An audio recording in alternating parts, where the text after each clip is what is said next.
fans, it's your boy Luke here for our UFC 266 preview. We've got our first pay-per-view card for quite some time and some really exciting fights that I'm looking forward to on this card. On top of the two title fights at the top of the card, we have some old timers coming back for a clash of the old heads. We also have some up-and-coming prospects finally getting their first real test in the UFC. Chris Daukaus, also Nasrat Haqparast, going against some really tough opponents this week, but overall just a lot of exciting fights, a lot of action to come in these fights, and the headliner fight between Alexander Volkanovski and Brian Ortega is going to wrap up this season's Contender Series as well, so I'm expecting fireworks in that fight. There's been a lot of shit talking obviously going on with the whole entire show and the aftermath on Twitter and everything like that. So in this video, what we're going to do is we're going to cover my top 6 DraftKings plays for this weekend's card on DraftKings. These are going to be the highest upside plays on the entire slate. People I expect to go out, maybe get a first or second round finish, or is going to score a ton of points in terms of their takedowns, striking, that kind of thing. So we'll get into it. With that being said, let's hop into the picks for this weekend. So at number 6 for our fighters to target, we have Nasrat Haqparast. Just talked about him, up-and-coming prospect, finally getting his first real test in the UFC, and that's going to be against Dan Hooker, who is a favorite in this matchup. Haqparast, as a result, is only $7,500 and is a plus 125 underdog. Somebody I think comes through and gets a win in this fight, though. He's a 69% finishing rate over his career, and I do expect him to be able to close the distance against a longer fighter in Hooker. If you guys know how Dan Hooker likes to fight, likes to use kicks at range, doesn't necessarily like to get into brawls, but Haqparast, a little bit of a shorter fighter, doesn't have as much of a reach advantage or anything like that, but really goes out there and puts the pressure on his opponents, is always on the front foot, always throwing punches, is very good at countering as well, and really entices and takes on these type of brawl fights. I mean, we saw that in his first 2 instances in the UFC. Obviously had the very nice knockout win the last time out, and against Dan Hooker, I'm expecting that power and that volume to finally wear him down and get a finish. Not necessarily sure it's going to be in the first round. I mean, Dan Hooker's a tough son of a bitch, but in the second or third round, Haqparast's volume should be able to wear him down and eventually score a TKO victory. So at $7,500, I don't think he's necessarily the cheapest play on the slate that I'll be going to or anything like that, but it's definitely one of my core picks in terms of a solid value at that price tag. At number 5, we do have the old head, Nick Diaz, who we haven't seen in God knows how long, since 2015 at the very least, and he's $7,900 fighting against Robbie Lawler, and it's a really good thing that Robbie Lawler's also on a dog shit streak of form as well. Has lost 4 straight fights, so Nick Diaz is even money, plus 100 in this fight, and I really expect him to go out there and end his UFC career with a bang. He wouldn't have accepted a fight if he didn't feel like he was in fight shape, was able to go out there and do something. I mean, the guy has everything to lose and very little to gain at this point. I doubt the promotional money from this UFC is really going to make that much difference. He's making a lot more money with his own business ventures and his endorsement deals these days anyways, but he has an 81.5% finishing rate, so Diaz, when he was back in the UFC, was one of the most lethal finishers we ever saw, to be quite honest with you. Had submission threats from pretty much any position, also very good power with his hands.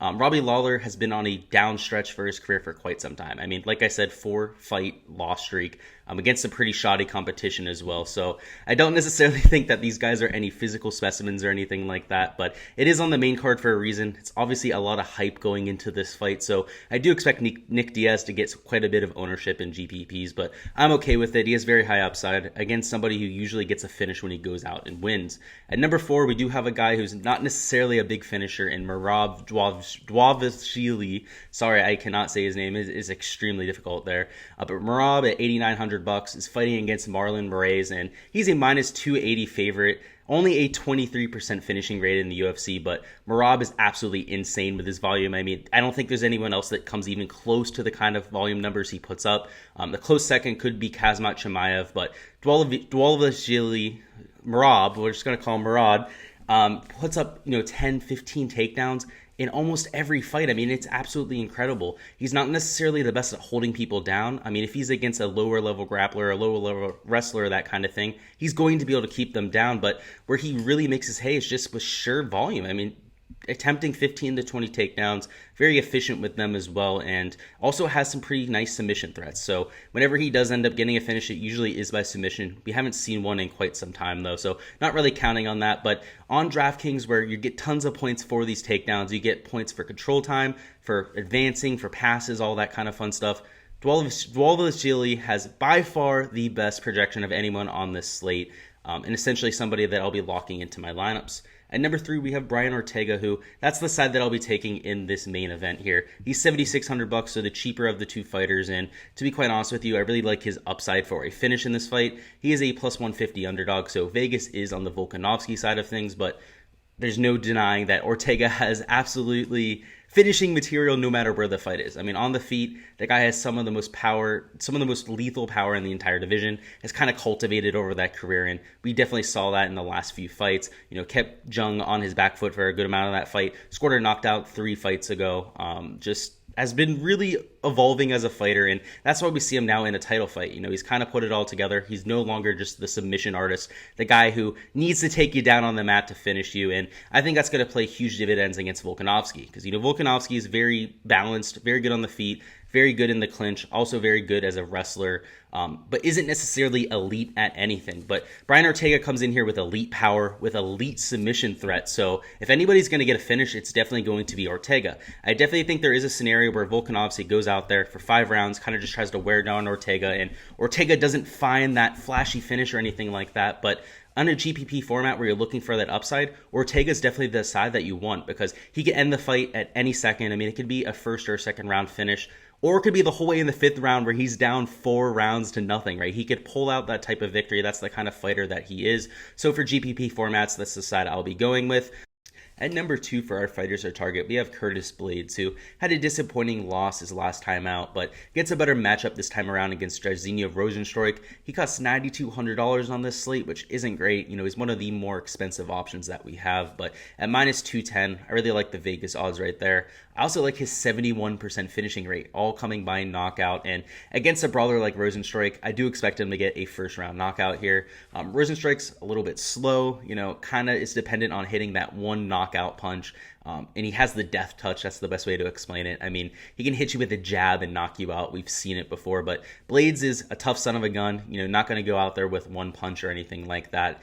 Has one punch knockout power of himself, and we've seen Rozenstruik go down. He's not invulnerable to the heavy punch himself, also very slow. And Curtis Blaydes, I think the one knock on him that isn't really substantiated is that he looks slow, and that's just not the case. The guy's extremely explosive. He might not put out the most volume, you know, he's very calculated with what he does, and I think that hurts him to a certain extent. Should probably go out there, be more athletic, just throw more punches and volume in general. But against Rozenstruik, I mean, it's going to be night and day. He's going to be 10 times faster than the guy. I expect huge things from him, a first or second round finish. Hell, if he took him down to the ground, he could finish him with a submission, right? Blaydes has shown that ability in the past, hasn't gone one in the UFC, but definitely has the tools to do so, has been training long enough to at least have a few submissions in the bag. And finally, at number 1, we have Valentina Shevchenko, who is an absolute lock this week. I mean, the odds on this fighter are absolutely ridiculous. He is a minus 1,250 favorite.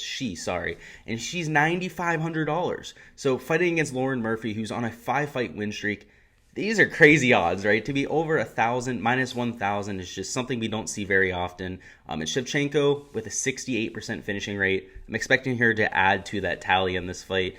Somebody who can finish the fight no matter where it goes, has extremely good power for that women's flyweight division on the feet, with her kicks, with her punches. It really doesn't matter. If she decides to take it down to the floor, she can submit you in any position as well. So an absolute stud right there. I mean, the Vegas odds at over minus 1,000 pretty much tell you the entire story right there, and she's only $9,500, right? I think that's the beauty of the UFC DFS format, is it's based on Vegas odds, and they seem to have a cap there at the $9,500 mark. They usually only price guys to maybe $9,600, $9,700 at the very most.